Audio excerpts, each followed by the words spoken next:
Hi, I'm Gavin Reid. I'm a cropping farmer in the Waikmakariri Irrigation area.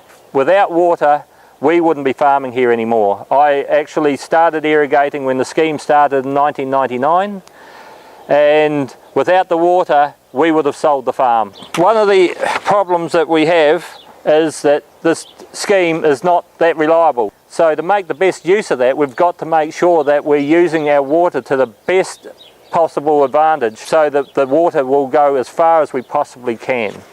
Nutrients disappearing into the drainage, into the subsoils, is a major New Zealand issue now, and trying to make sure that we don't overwater our crops is just as important as underwatering.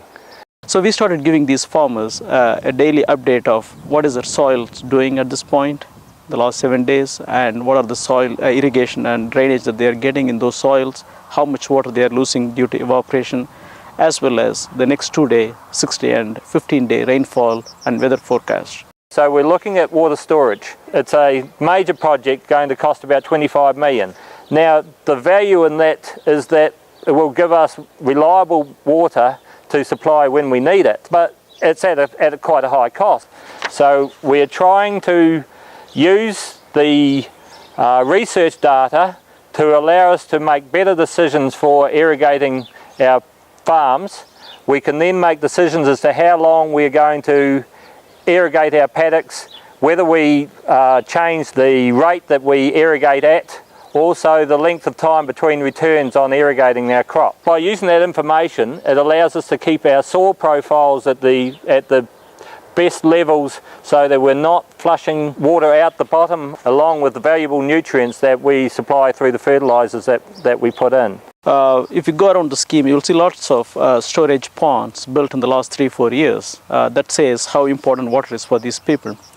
The next step for us is to say, if they can save the water for the times to come when it is going to be dry, when there is no water in the river for irrigation, that will be a valuable proposition for these people.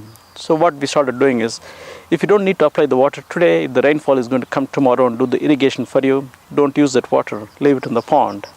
You might be able to use it on a day when it is not going to be raining, when it is dry, the rivers are low, and do the irrigation at the time that you need. So what we are doing is, they get the same amount of water, but make it go a long way. The interesting thing about this project is, as we are giving all these tools and technologies to the farmers, we also work with them in a co-innovation and co-learning setting.